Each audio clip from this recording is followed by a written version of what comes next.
Hello बच्चों, revision का ये दूसरा वीडियो है और आज हम स्टार्ट करते हैं सतत आवेश वितरण से। ठीक है, सतत आवेश वितरण। सतत आवेश वितरण तीन प्रकार के होते हैं। सतत आवेश वितरण तीन प्रकार के होते हैं। वस्तुएं हम तीन प्रकार से ले सकते हैं, एक बीमीय वस्तु, दो बीमीय वस्तु और त्रिबीमीय वस्तु। एक बीमीय वस्तु का उदाहरण है एक छड़, लोहे की छड़। दो बीमीय वस्तु ये बोर्ड हो गया जिसमें मैं लिख रहा हूँ। त्रिबीमीय वस्तु कमरा हो गया ऐसे, जिसमें आयतन होता है। एक बीमीय वस्तु को हम लंबाई में नापेंगे, दो बीमीय वस्तु को क्षेत्रफल में और त्रिबीमीय वस्तु को आयतन में नापा जाएगा। इसी प्रकार यदि आवेश का सतत वितरण एक बीमीय वस्तु पर होता है तब इसे रेखीय आवेश वितरण कहा जाएगा। इसी प्रकार यदि आवेश का वितरण किसी क्षेत्रफल वाले वस्तु पर होता है तब इसे पृष्ठीय आवेश वितरण कहा जाएगा। ठीक इसी प्रकार यदि आवेश का वितरण किसी आयतन वाले वस्तु पर होता है तब इसे आयतन आवेश वितरण कहा जाएगा। इसके बाद इसके एकांक लंबाई में आवेश की संख्या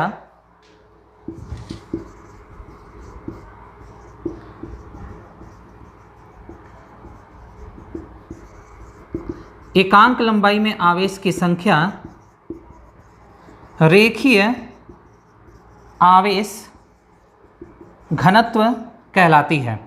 इसको प्रदर्शित हम किससे करते हैं? तो इसको लैम्डा से प्रदर्शित किया जाता है और lambda equal to Q by L होता है, मात्रक कूलाम बटे मीटर। बहुत ही इंपॉर्टेंट है। इसके आगे चल के जब हम लोग गॉस प्रमेय का रिवीजन करने वाले हैं तो हर जगह ये काम आएगा। ठीक है, तो बहुत बहुत बहुत इंपॉर्टेंट है। आप जल्दी से इसको याद करें और जिन बच्चों का एग्ज़ाम नहीं हुआ है वो भी एकदम लगे रहें इस चीज़ में। ठीक है, क्योंकि एग्ज़ाम तो होना ही होना है। अब यहाँ पे ध्यान दो, पृष्ठीय आवेश वितरण क्या होगा? इसी प्रकार जैसे लिखा गया एकांक लंबाई में आवेश की संख्या, ठीक हम लिख सकते हैं एकांक क्षेत्रफल में आवेश की मात्रा। यहाँ संख्या ना लिखकर मात्रा लिखना सही रहेगा, मात्रा लिखना सही रहेगा। ठीक है, एकांक क्षेत्रफल में आवेश की मात्रा, इसे हम लोग कहेंगे पृष्ठीय आवेश घनत्व। पृष्ठीय आवेश घनत्व, और इसको प्रदर्शित किया जाएगा सिग्मा बराबर क्यू अपॉन ए से। ये भी आपको पता है। सबसे ज़्यादा जो सतत आवेश वितरण प्रयोग होता है वो पृष्ठीय आवेश वितरण है, और जो घनत्व प्रयोग होता है पृष्ठीय आवेश घनत्व है सिग्मा बराबर क्यू अपॉन ए, जहाँ ए क्षेत्रफल है। अगर मात्रक लिखना चाहे तो कूलाम बटे मीटर स्क्वायर। आयतन आवेश वितरण क्या होता है? तो आयतन आवेश वितरण जिस प्रकार ये लिखा गया उस प्रकार ये भी लिखना है। कैसे? एकांक क्षेत्रफल में आवेश की मात्रा, एकांक क्षेत्रफल में आवेश की मात्रा ये कहलाएगी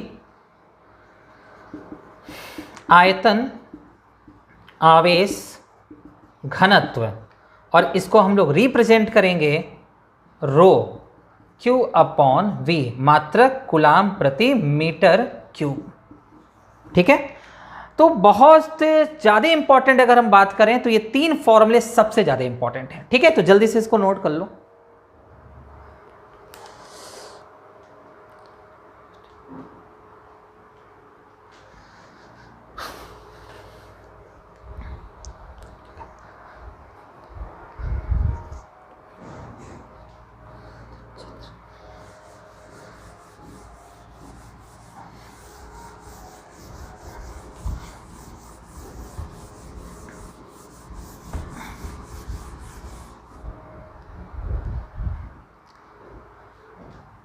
अब जो अगला रिवीजन का टॉपिक है वो इलेक्ट्रिक फील्ड है, वैद्युत क्षेत्र। वैद्युत क्षेत्र, तो क्षेत्र क्या होता है? बहुत सिंपल सा है, जहाँ हम अपने प्रभाव का अनुभव करा दें किसी दूसरे को, वो मेरा क्षेत्र होगा। उसी प्रकार यदि आप अपने बल का अनुभव करा दें या अपने प्रभाव का अनुभव किसी को करा दें, तब वो आपका क्षेत्र होगा। ठीक है, जैसे कुत्तों का भी क्षेत्र होता है, जहाँ वो अपने बल का या अपने प्रभाव का अनुभव करा देगा वो उसका क्षेत्र कहलाएगा। ठीक इसी प्रकार पृथ्वी जहाँ अपने बल का या प्रभाव का अनुभव करा देगा, गुरुत्वीय क्षेत्र। चुंबक यदि ऐसा कराता है तो चुंबकीय क्षेत्र, और ठीक इसी प्रकार आवेश यदि ऐसा कराता है तब उनसे कहेंगे वैद्युत क्षेत्र। ठीक है, तो वैद्युत क्षेत्र का एक कॉन्सेप्ट आपको समझ में आ गया होगा। हम लिख सकते हैं छोटा सा डिफिनीशन,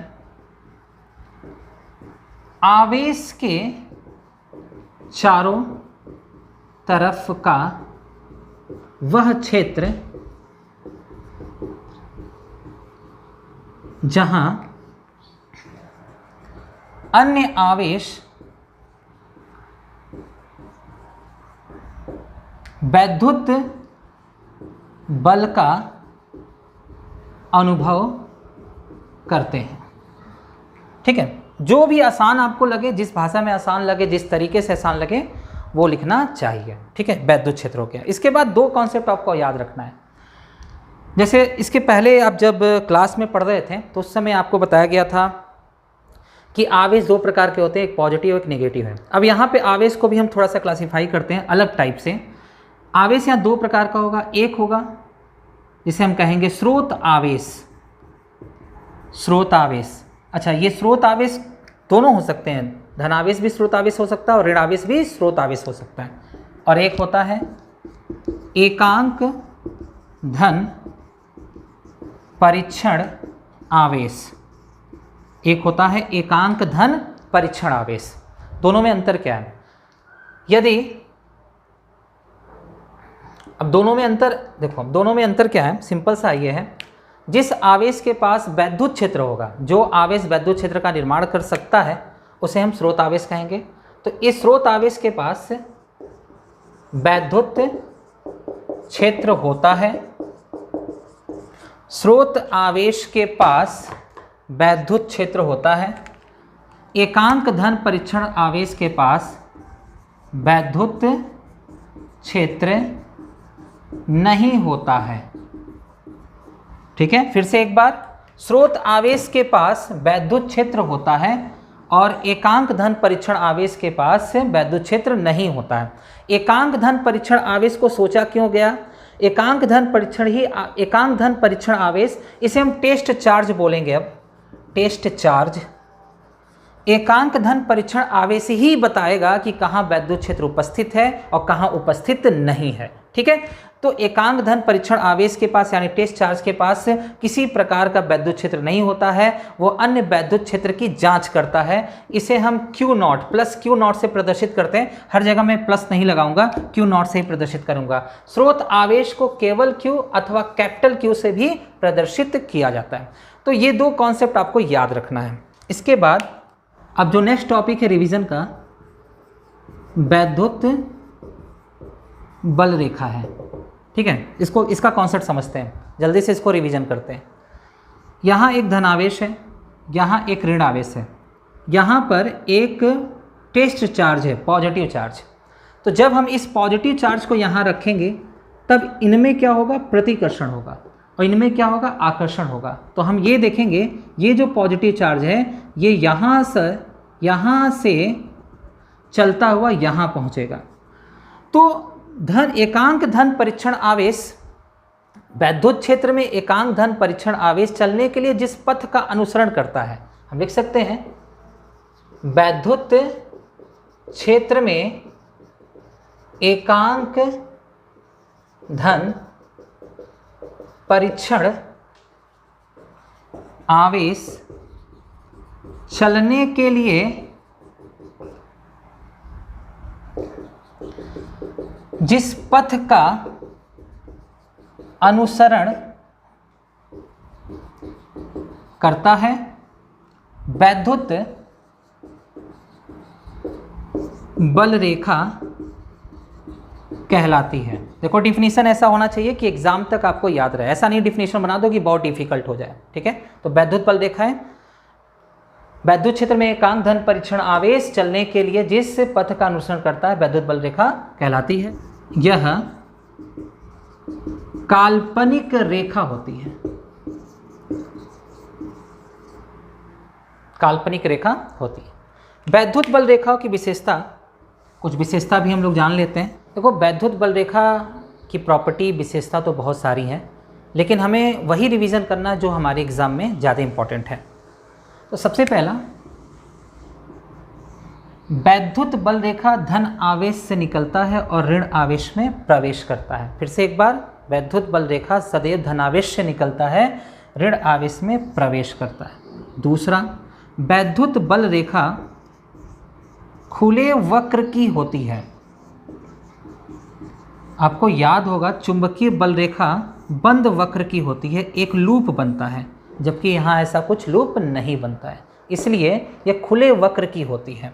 इसका कारण भी आपको पढ़ाया गया था क्लास में, तो कारण तो लिखने को नहीं आता, पर ये प्रॉपर्टी आप याद रखेंगे।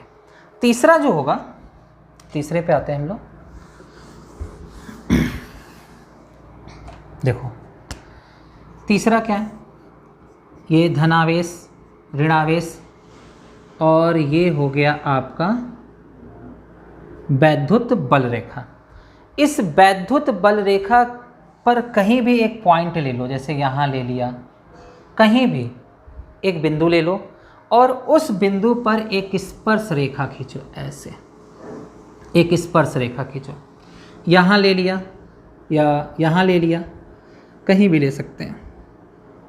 एक स्पर्श रेखा ऐसे खींचें, तो वैद्युत बल रेखा के किसी बिंदु पर खींची गई स्पर्श रेखा उस स्थान पर वैद्युत क्षेत्र की तीव्रता के परिणामी और उसकी दिशा को प्रदर्शित करती है। ठीक है, यानी इस बिंदु पर वैद्युत क्षेत्र का परिमाण कितना है और उसकी दिशा क्या है वो प्रदर्शित करेगी। ये याद समझ में आया। हम ऐसे भी बोल सकते हैं कि वैद्युत बल रेखा के किसी बिंदु पर खींची गई स्पर्शी वैद्युत क्षेत्र के परिमाण और दिशा को प्रदर्शित करती है। सिंपल सा एक लाइन आपको याद रखना है, इंपॉर्टेंट है, कई बार पूछा गया है। ठीक है, सबसे ज़्यादा वेरी वेरी वेरी इंपॉर्टेंट में, वैसे तो फिजिक्स में सभी इंपॉर्टेंट ही है, बहुत बहुत बहुत महत्वपूर्ण में एक और चीज़ बहुत ज़्यादा पढ़ने को मिलता है, या आपने पेपर में भी देखा होगा, एग्जामिनेशन में पूछा गया है कि वैद्युत बल रेखाएं एक दूसरे को कभी नहीं काटती हैं। मान लेते हैं कि वैद्युत बल रेखाएं काट रही, इस बिंदु पर कटान हो रहा है। ठीक है, अभी इसके पहले क्या बताया गया था कि वैद्युत बल रेखा के किसी बिंदु पर खींची गई स्पर्शी उसके परिणामी और दिशा को बताती है। तो यहाँ पर अगर आप एक स्पर्शी खींचेंगे, यहाँ एक स्पर्शी खींचेंगे, यहाँ दो स्पर्शी मिल रहा है, तो एक बिंदु पर दो परिणामी वैद्युत क्षेत्र का संभव नहीं है। अब इसका एक एग्जाम्पल मैं समझा रहा हूँ आपको। जब हम आगे चल के वैद्युत द्विध्रुव का डेरिवेशन करेंगे, आपको याद होगा वैद्युत द्विध्रुव का डेरिवेशन, जब ये अच्छी स्थिति में वैद्युत क्षेत्र की तीव्रता निकाली जाएगी, या हम लोग निकाले थे, तो यहाँ पर E1 था और यहाँ पर E2 था, तब इनका परिणामी निकाला गया था, रिजल्टेंट E। याद करो, ये जो रिजल्टेंट है परिणामी, या तो E1 की ओर होगा या तो E2 की ओर होगा, यानी इस बिंदु पर एक ही परिणामी संभव है। कई वैद्युत क्षेत्र हैं यहाँ पर, लेकिन इनका केवल और केवल एक ही परिणामी संभव है। इस कारण वैद्युत बल रेखाएं कभी नहीं काटती हैं। इस कारण हम लिख सकते हैं कि एक वैद्युत क्षेत्र के वैद्युत बल रेखा के किसी एक बिंदु पर केवल एक परिणामी और एक दिशा ही संभव है। इस कारण यह एक दूसरे को कभी नहीं काटती है। ठीक है, तो बात आपको समझ में आ गई होगी। और भी वैद्युत बल रेखाओं की विशेषता है, पर वो ज़्यादा इम्पॉर्टेंट नहीं है हमारे लिए। ज़्यादा इम्पॉर्टेंट तो ये तीन बातें जो हैं बहुत ज़्यादा ज़रूरी हैं, इसको आपको याद रखना है। चलिए अब इसके आगे भी थोड़ा आगे बढ़ते हैं, जल्दी जल्दी टॉपिक हम लोग कवर करते हैं, रिवीजन कर लेते हैं कि एग्ज़ाम आने से पहले एक बार अच्छे से इसको दोहरा लें। नेक्स्ट जो टॉपिक है वह है बच्चों वैद्युत क्षेत्र की तीव्रता। तीव्रता मतलब प्रभाव हो गया। जैसे ये स्रोत आवेश है, तो स्रोत आवेश अपने चारों तरफ एक वैद्युत क्षेत्र का निर्माण करता है, ये आपको याद है। अब ये स्रोत आवेश का यहाँ क्या प्रभाव है, यहाँ क्या प्रभाव है, यहाँ क्या प्रभाव है, यहाँ क्या प्रभाव है, तो जिस भौतिक राशि से हम इसको मापन करेंगे उस भौतिक राशि को हम बोलेंगे वैद्युत क्षेत्र की तीव्रता। अब इस वैद्युत क्षेत्र की तीव्रता को मापेगा कौन? तो चैप्टर जब ये टॉपिक स्टार्ट हुआ था, चैप्टर नहीं, जब ये टॉपिक स्टार्ट हुआ था वहाँ टेस्ट चार्ज के बारे में आपको बताया गया था। तो जिस स्थान पर आपको वैद्युत क्षेत्र की तीव्रता का मापन करना है उस स्थान पर, उस बिंदु पर आप परीक्षण आवेश को रख देंगे। यह स्रोत आवेश से इस परीक्षण आवेश पर जितना बल लगाएगा वह उस बिंदु का वैद्युत क्षेत्र की तीव्रता कहलाएगी। इसका फॉर्मूला होगा EF/Q0। वेक्टर रूप ले लेते हैं। राशि आपको पता ही चल गया कि राशि ये वेक्टर होगा, सदिश होगा। दिशा क्या होगा? तो एकांक धन परीक्षण पर लगने वाले बल की दिशा याद रखना बहुत ही जरूरी है। एकांक धन परीक्षण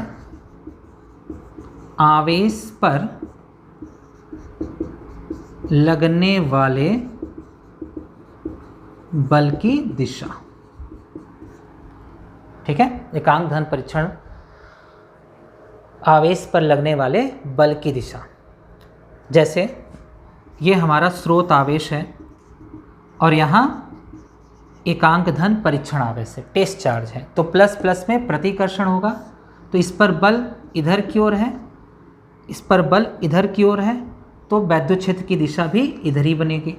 ठीक इसी प्रकार ऋण आवेश है, तो अब इस पर बल किधर होगा, तो बल इधर की ओर हो जाएगा, तो वैद्युत क्षेत्र की दिशा भी आप इधर ही बनाओगे। बात समझ में आ गया होगा।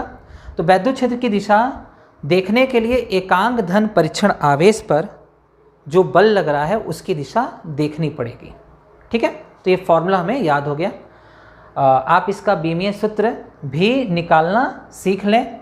मात्रक अगर लिखना होगा, ये इम्पॉर्टेंट है, ऑब्जेक्टिव वगैरह में पूछा जाता है। इसका मात्रक, बल का मात्रक हो गया न्यूटन और इसका मात्रक आवेश का कूलाम, न्यूटन प्रति कूलाम।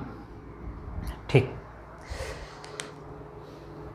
चलिए ये भी टॉपिक आपका कवर होता है। थोड़ा और आगे बढ़ते हैं और एक बहुत छोटा सा डेरिवेशन करते हैं।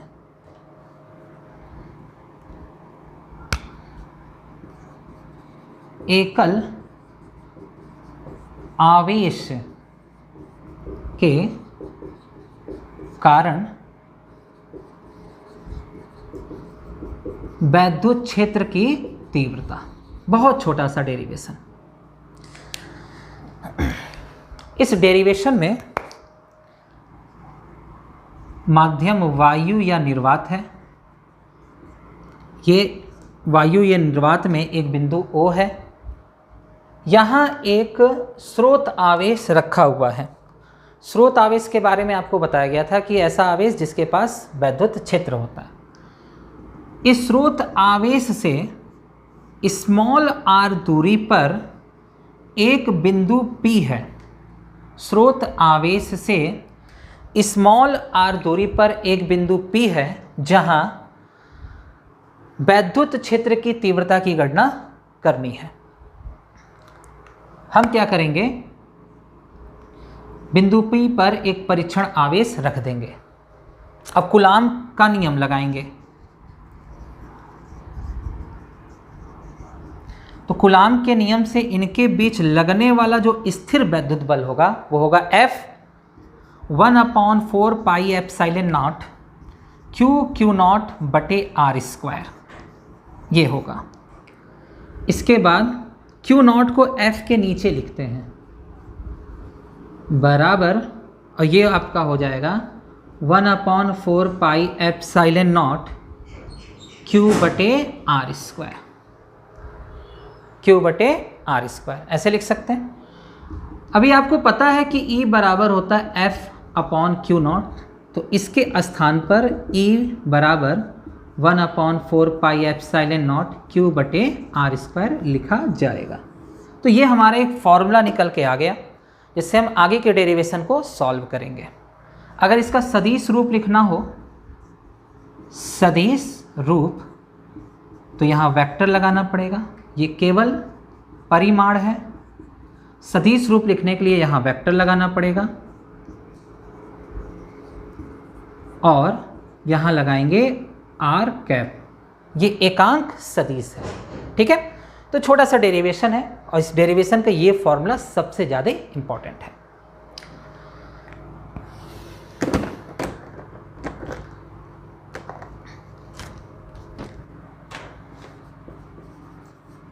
वैद्युत द्विध्रुव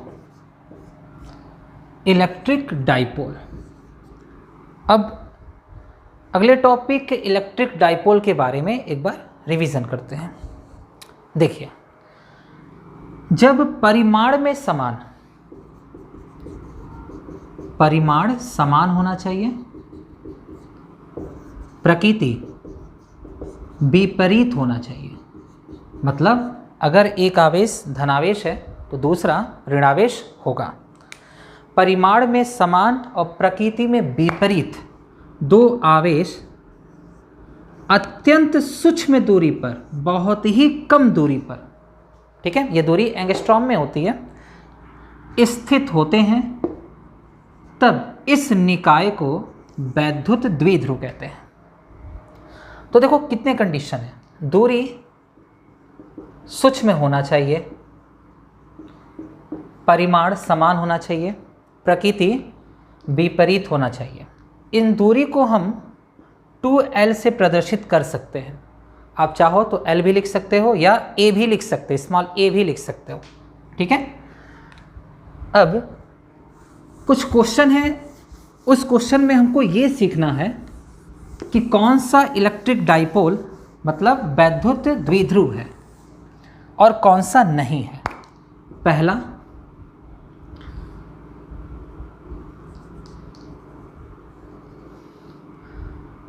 +3 माइक्रोकुलाम -3 माइक्रोकुलाम। दूसरा, -5 माइक्रोकुलाम -5 माइक्रोकुलाम। तीसरा, +8 माइक्रोकुलाम -4 माइक्रोकुलाम। चौथा, -6 माइक्रोकुलाम और +6 माइक्रोकुलाम। इन चारों में हमें ये पता करना है कि कौन सा वैद्युत द्विध्रुव है। तो देखो, पहला वाला जो है, इनके परिमाण बराबर हैं और प्रकृति विपरीत है, इसका मतलब ये इलेक्ट्रिक डाइपोल है। यहाँ परिमाण बराबर है परंतु प्रकृति विपरीत नहीं है, इसका ये मतलब ये इलेक्ट्रिक डाइपोल नहीं है। इसी तरह तीसरे वाले पॉइंट में देखो आप, तीसरे वाले पॉइंट में प्रकृति विपरीत है पर परिमाण समान नहीं है।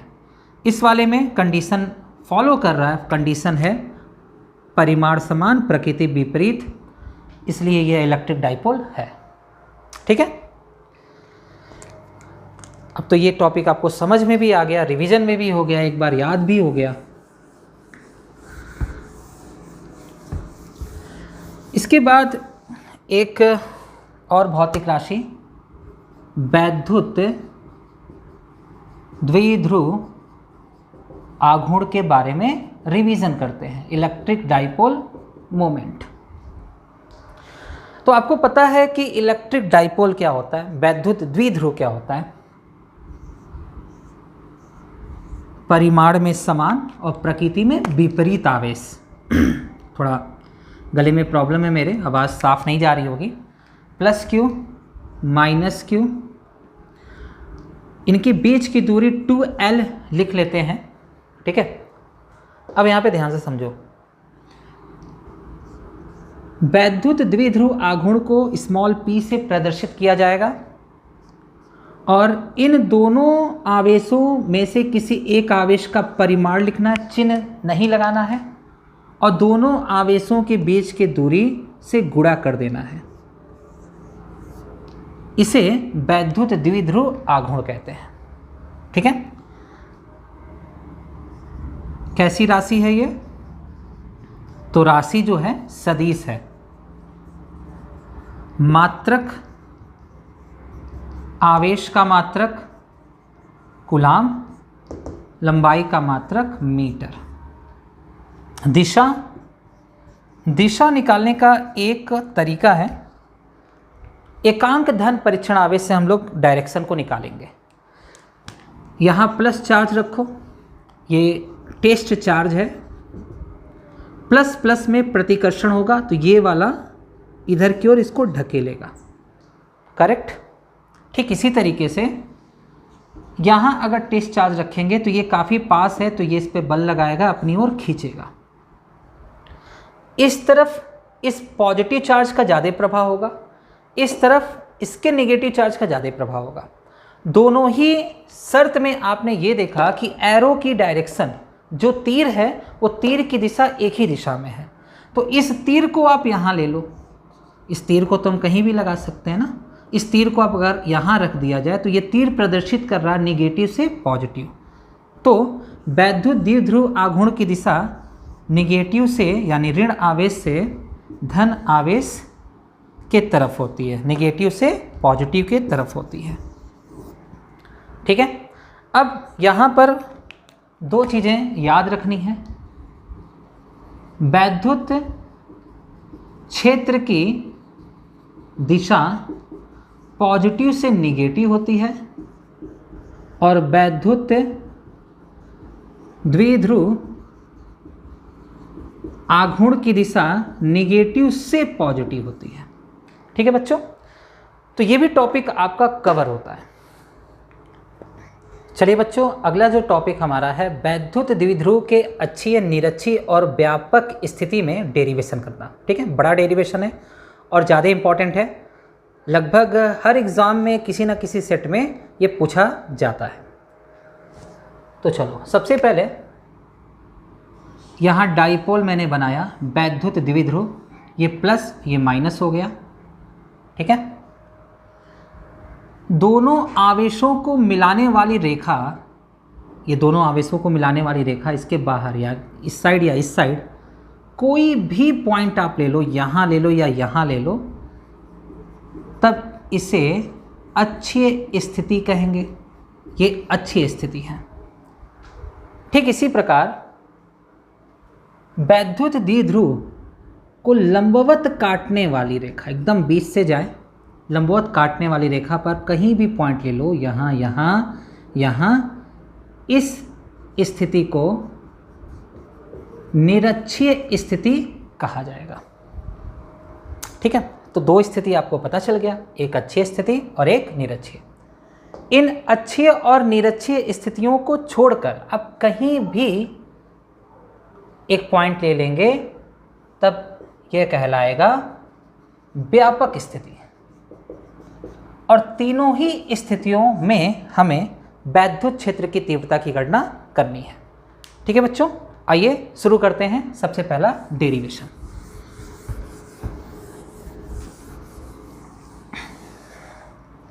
तो सबसे पहला हेडिंग क्या होगा? वैद्युत द्विध्रुव के अक्षीय स्थिति में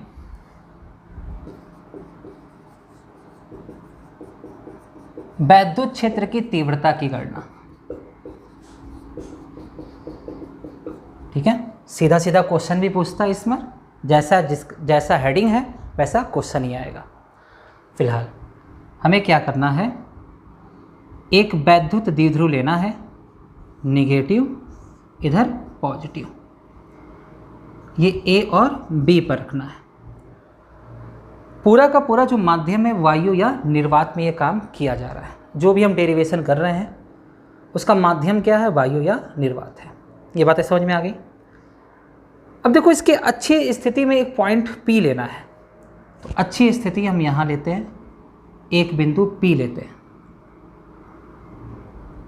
ये वैद्युत द्विध्रुव का मध्य बिंदु है। डाइपोल की कुल दूरी 2L है, तो आधी जो दूरी लिया जाएगा वो L लिया जाएगा और आधी दूरी भी L ही होगा। डाइपोल के मध्य से, वैद्युत द्विध्रुव के मध्य से P तक की जो दूरी होगी वो स्मॉल r में लेते हैं। ठीक है। अगर स्टेटमेंट लिखने की बात की जाए कि स्टेटमेंट हम कैसे लिख सकते हैं, तो बड़ा सिंपल सा इसका स्टेटमेंट भी बनता है। देख लो आप इधर, यहाँ लिख सकते हैं क्या कि माना, ऐसे लिख सकते हैं कि माना एक वैद्युत द्विध्रुव वायु के बिंदु AB पे स्थित है, जिसके केंद्र से स्मॉल r दूरी पर एक बिंदु P है जहां वैद्युत क्षेत्र की तीव्रता की गणना करनी है। इतना स्टेटमेंट इस डेरिवेशन के लिए बहुत ज़्यादा होगा। ठीक है, चलिए हमें क्या करना है, यहाँ पे हम एक चार्ज बना लेते हैं +Q, यहाँ -Q। इसमें एक सावधानी रखना है। सावधानी क्या रखना है, ये P पॉइंट के सामने प्लस लेना है आपको। अगर आप P पॉइंट के सामने प्लस नहीं लेते हैं या भूल जाते हैं या उल्टा कर लेते हैं तो डेरिवेशन गलत नहीं होगा। बस प्लस के जगह जो फाइनल में आंसर आएगा, अंत में जो उत्तर आएगा, वहाँ प्लस की जगह, धन की जगह माइनस आने लगेगा, वो भी सही है। लेकिन सभी किताबों में हमेशा धनात्मक आंसर दिया हुआ है, तो जब एग्ज़ाम में हमारा वो माइनस आएगा तो फिर हम उसको सही करने लगेंगे और पूरा डेरिवेशन ख़राब हो जाएगा। तो ये संभावना ना हो, इस कारण हम यहाँ पर प्लस रखेंगे और यहाँ पर माइनस रखेंगे। ठीक है, देखिए यहाँ पे हम लेते हैं एकांक धन परीक्षण आवेश। यहाँ एकांक धन परीक्षण आवेश लिया जाएगा। सबसे पहली बात, यहाँ पे ये स्रोत आवेश है धनावेश, ये भी धनावेश है, ये भी पॉजिटिव चार्ज है, ये भी पॉजिटिव चार्ज है। तो प्लस प्लस में आकर्षण होगा कि प्रतिकर्षण होगा, तो प्रतिकर्षण होगा। अब ये प्रतिकर्षण इधर की ओर अनुभव करेगा, इसलिए वैद्युत क्षेत्र की दिशा इधर की ओर होगा। हम इसे EA से प्रदर्शित करते हैं। ये बातें समझ में आ गया। ठीक इसी प्रकार इस निगेटिव चार्ज का भी इस पर प्रभाव होगा। इन दोनों के बीच में कैसा बल लगेगा, तो इन दोनों के बीच में आकर्षण का बल लगेगा और जिधर बल होगा उधर वैद्युत क्षेत्र की दिशा होगी। ये ऐसे लिख दिया गया। ये वेक्टर काफ़ी बड़ा बना है और ये वेक्टर काफ़ी छोटा बना है। ऐसा इसलिए क्योंकि एकांक धन परीक्षण आवेश के समीप ये धन आवेश था, इसलिए इसका प्रभाव यहाँ ज़्यादा होगा। ज़्यादा दिखाने के लिए वेक्टर को बड़ा कर दिए। इस ऋण आवेश का प्रभाव यहाँ पर कम होगा, तो कम दिखाने के लिए वेक्टर को यहाँ पे छोटा बना दिया गया।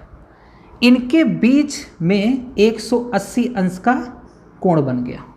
और आपको पता है जब दो वेक्टरों के बीच में, जैसे वेक्टर A है और ये वेक्टर B है, जब दो वेक्टरों के बीच में 180 अंश का कोण बनता है तब उनका परिणामी बड़े वेक्टर, बड़े परिमाण वाले सदिश से छोटे परिमाण वाले सदिश को घटाकर निकाला जाता है। हम डायरेक्ट भी ऐसे भी निकाल सकते हैं, और डायरेक्ट नहीं निकालना चाहते हैं तो वेक्टर का पूरा बड़ा फॉर्मूला लगेगा a² + b² + 2ab cos 180। जब इसको सॉल्व करोगे तो यही आंसर आएगा।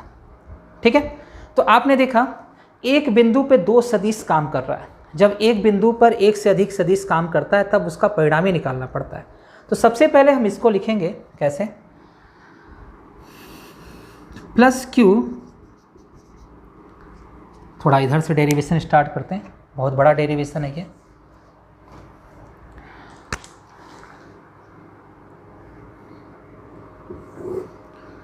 +Q आवेश के कारण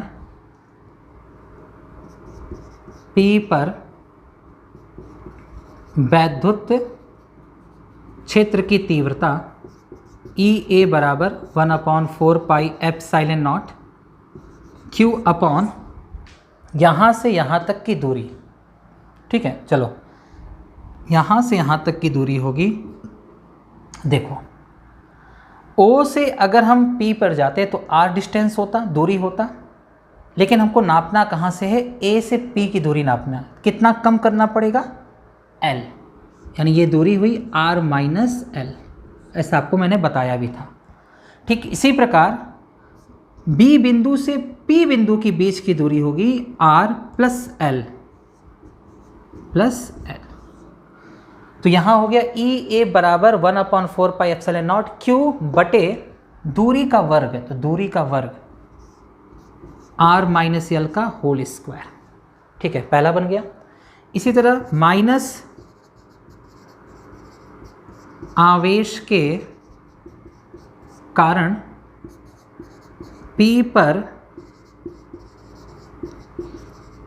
वैद्युत क्षेत्र की तीव्रता, तो EB बराबर 1/4 pi epsilon not Q upon R plus L का होल स्क्वायर।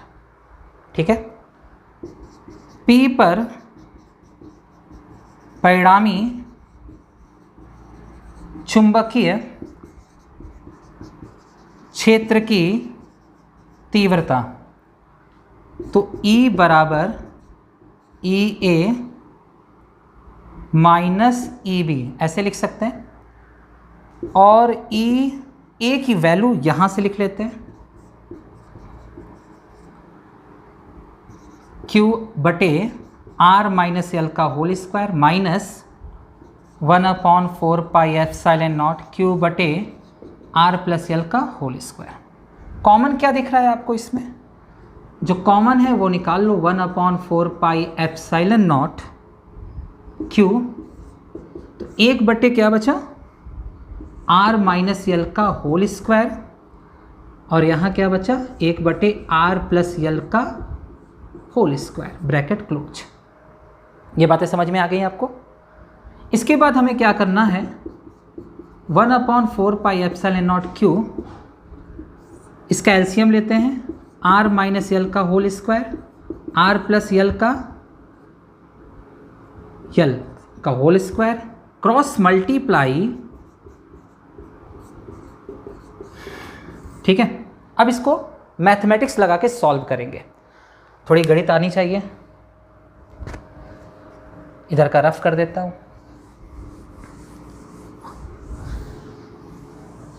चलो देखो इसके आगे क्या,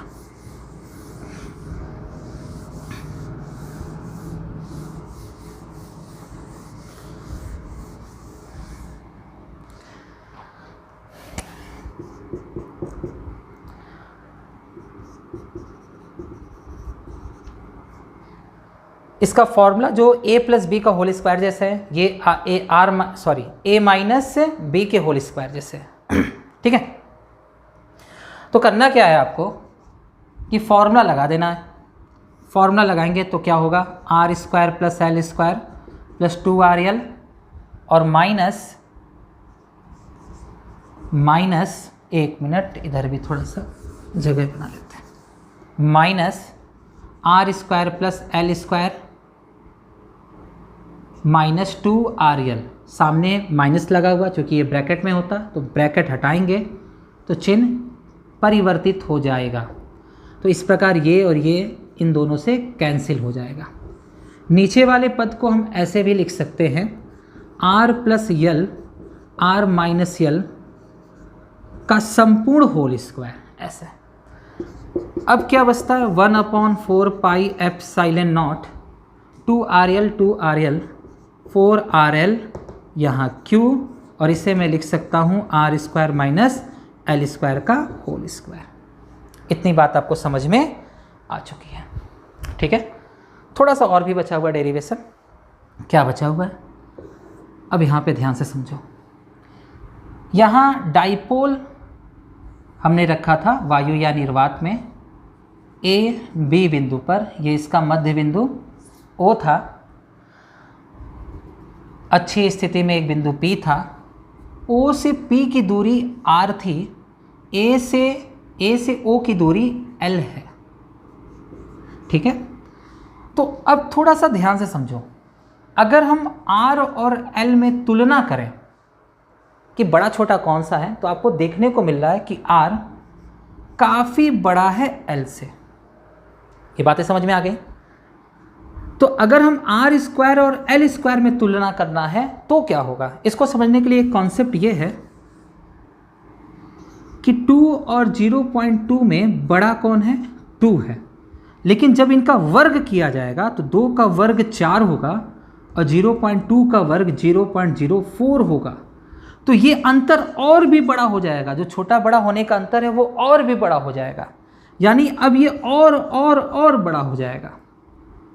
इसका ये मतलब कि बड़ी संख्या का वर्ग करने पे बहुत ज़्यादा वो बढ़ जाता है, और जबकि जब दशमलव वाली संख्या का वर्ग किया जाता है तो बहुत कम हो जाता है।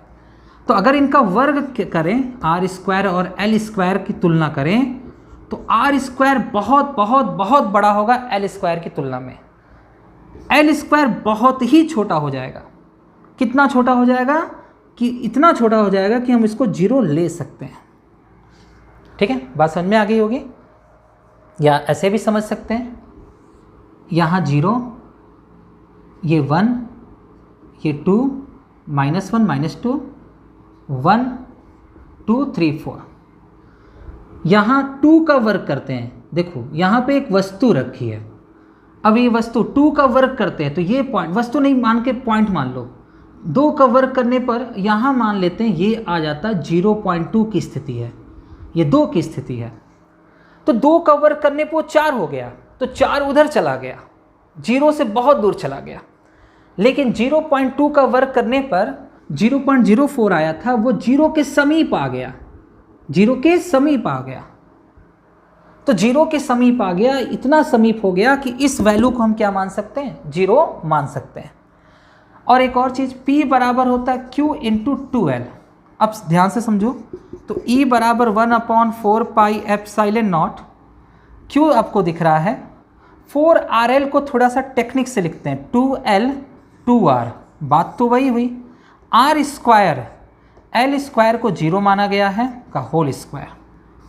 ठीक है, अब यहाँ पे ध्यान से समझो,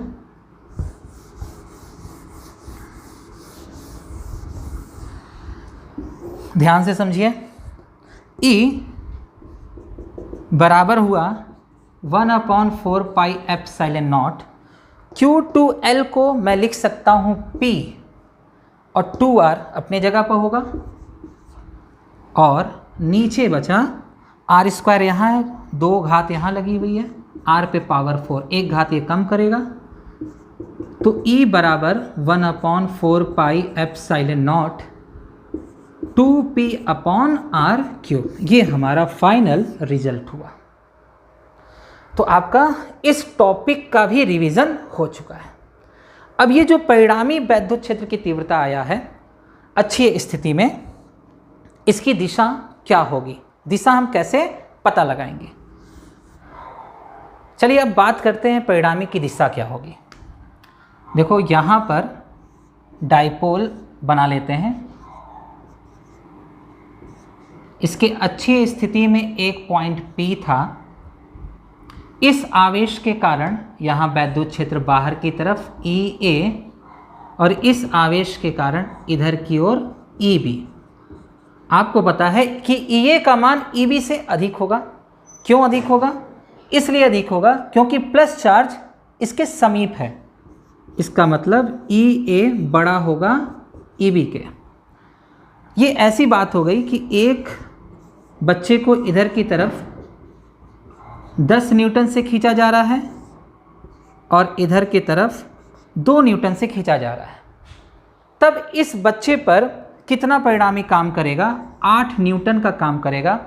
और ये 8 न्यूटन किधर की ओर होगा, तो यह 8 न्यूटन 10 न्यूटन की ओर होगा, यानी जो परिणामी बल है बड़े की दिशा में होगी। तो यहाँ जो परिणामी वैद्युत क्षेत्र की तीव्रता आई है, इसकी दिशा किधर होगी, तो स्वाभाविक है जो बड़ा होगा उसी की दिशा में ही होगी।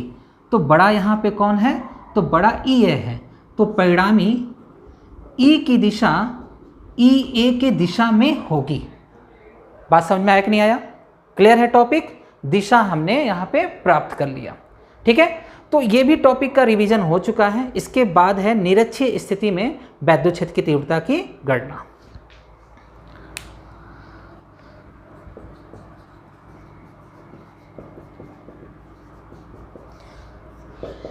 तो अगला टॉपिक रिवीजन करते हैं, निरक्षीय स्थिति।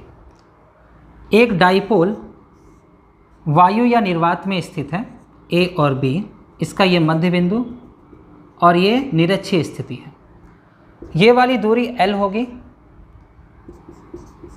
ये दूरी मिला लेते हैं, यहाँ से ये भी मिला लेते हैं, इस वाली दूरी को हम R मानते हैं। तो जो ये तिर्यक दूरी है पाइथागोरस से हो जाएगा R square plus L square, यहाँ भी वही हो जाएगा R square plus L square. यहाँ एक परीक्षण आवेश रखते हैं, ठीक है, ये बातें समझ में आ गई। प्लस प्लस में प्रतिकर्षण होगा। प्रतिकर्षण की दिशा दोनों आवेशों को मिलाने वाली रेखा के अनुदिश बाहर की ओर होगा, जिधर बल होगा उधर ही वैद्युत क्षेत्र की तीव्रता होगी। तो E A का फॉर्मूला लिखेंगे 1/4 पाई एप्सिलॉन नॉट आवेश बटे दूरी का वर्ग, तो आवेश बटे दूरी का वर्ग R square plus L square का होल स्क्वायर। तो E A बराबर 1/4 पाई एप्सिलॉन नॉट Q बटे R square plus L square. एक वैल्यू तो निकल गया, एक मान प्राप्त हो गया। ठीक इसी तरीके से अगर EB के कारण निकालें तो EB के कारण ये माइनस है, तो ये इधर बनाना पड़ेगा, इसको मैं हटा रहा हूँ, थोड़ा फिगर अच्छा बनेगा। तो EB की वैल्यू हम क्या लिखेंगे 1/4 पाई एप्सिलॉन नॉट आवेश बटे दूरी का वर्ग, तो ये भी दूरी सेम थी, तो हो जाएगा बच्चों R square plus L square root में पूरा होल स्क्वायर। तो मैं लिख सकता हूँ EB बराबर 1/4 पाई एप्सिलॉन नॉट Q बटे R square plus L square. तो एक चीज़ आपने नोटिस किया होगा कि EA और EB की वैल्यू आपस में बराबर है, ठीक है। तो इनका जो परिमाण है EA और EB का वो आपस में बराबर है। हम इसको x मान लेते हैं, हमारा डेरिवेशन थोड़ा सा सरल हो जाएगा, ठीक है। चलो ये मान लिया गया।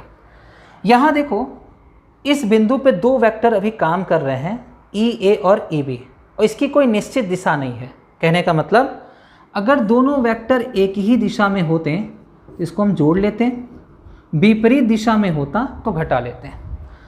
अब क्या करना पड़ेगा, इसको हमको घटक में तोड़ना पड़ेगा। इसके पहले इस कोण को हम थीटा मानते हैं, इस कोण को भी थीटा मानते हैं। त्रिभुज का जो बहिष्कोण होगा वो 2 थीटा होगा, बाहरी कोण जो होगा। अब इसका हम घटक तोड़ने वाले हैं, तो एक बार फिगर थोड़ा सा बड़ा बना लेते हैं, बड़े फिगर पे थोड़ा काम करते हैं, थोड़ा ध्यान दीजिएगा।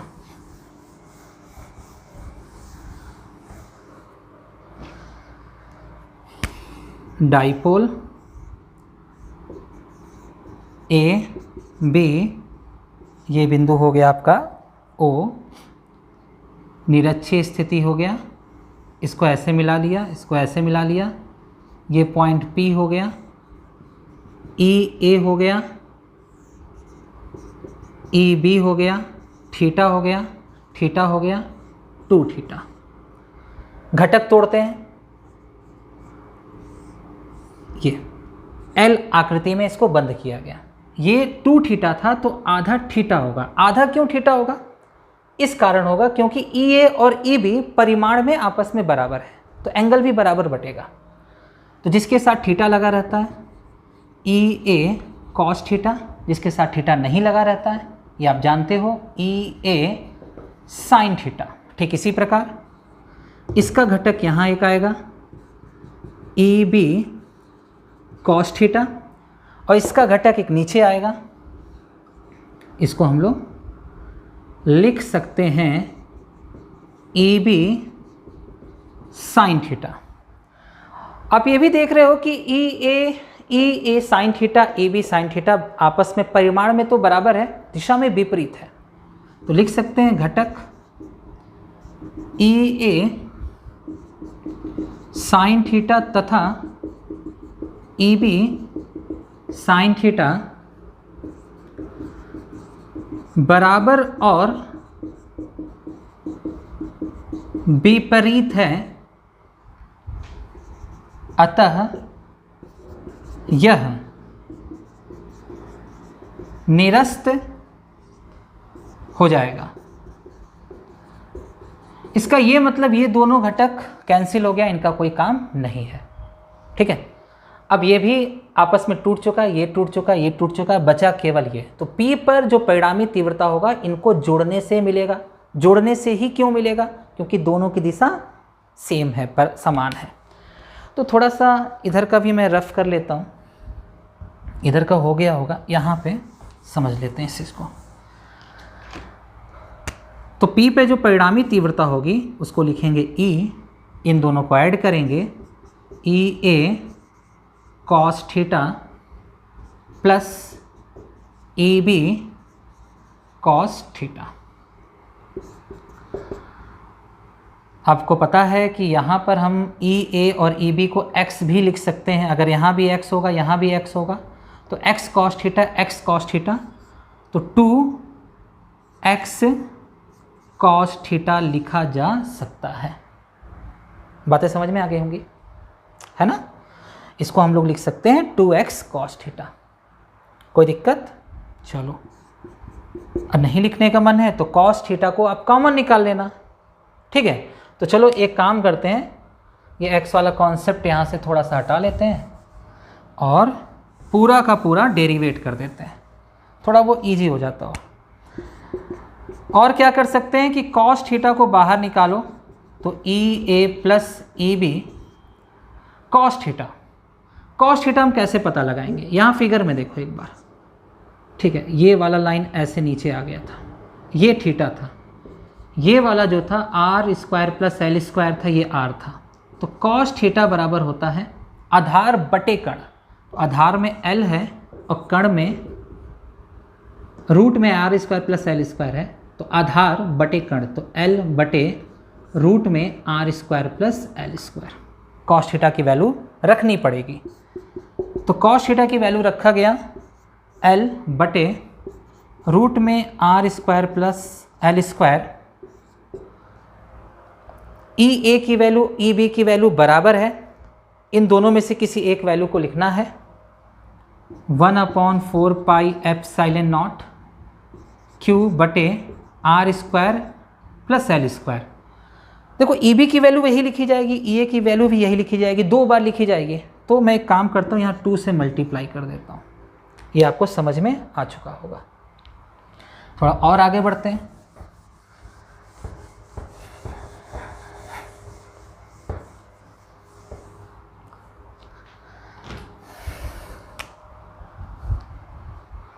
इस रिजल्ट को सॉल्व करने पर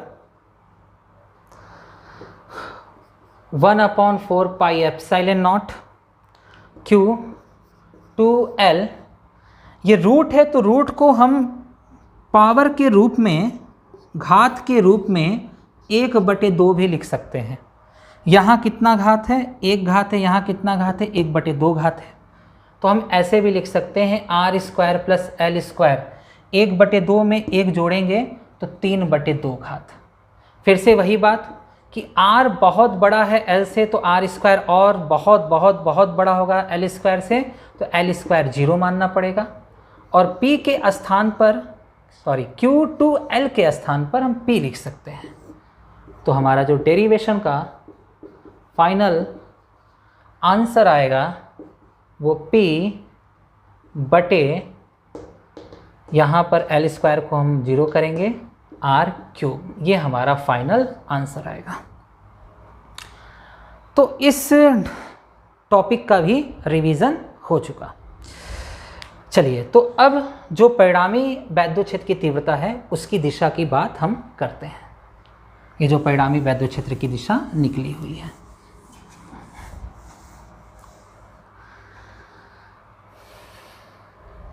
निरक्षीय स्थिति कुछ इस प्रकार थी। ये पॉइंट P है, ठीक है, एक इधर था, एक इधर था। अब ध्यान से समझो, परिणामी जो वैद्युत क्षेत्र की दिशा है यही परिणामी निकल रहा था, ये बाकी सब तो कैंसिल हो गया था, यही बच रहा था। तो ये जो डायरेक्शन है यही परिणामी वैद्युत क्षेत्र की दिशा होगी। ये परिणामी वैद्युत क्षेत्र की दिशा होगी। थोड़ा सा एक और चीज़ एक्सप्लेन मैं कर दूं।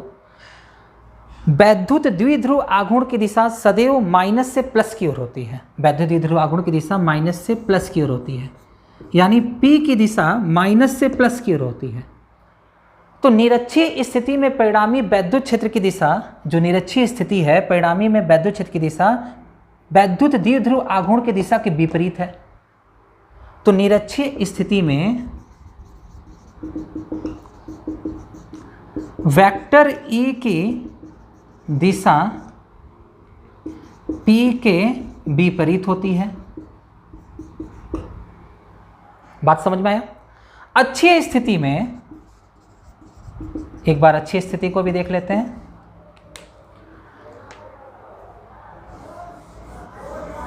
अच्छी स्थिति में हम लोग क्या करेंगे, ये निगेटिव, ये पॉजिटिव। अच्छी स्थिति में ये परिणामी वैद्युत क्षेत्र की दिशा इधर की ओर निकली थी, ये परिणामी वैद्युत क्षेत्र की दिशा है। डाइपोल वैद्युत द्विध्रुव आघूर्ण की दिशा क्या होगी, माइनस से प्लस की ओर होगी, ये P की दिशा है। तो अब यहाँ पे देखो, अच्छी स्थिति में E की दिशा P की दिशा में होगी, वेक्टर E की दिशा P के दिशा में होगी। ठीक है, तो ये पूरा का पूरा टॉपिक कंप्लीट हो गया। एक दो टॉपिक और बचा हुआ है, कुछ न्यूमेरिकल से इंपॉर्टेंट बचे हुए हैं, जो कि नेक्स्ट वीडियो में इसको कवर किया जाएगा।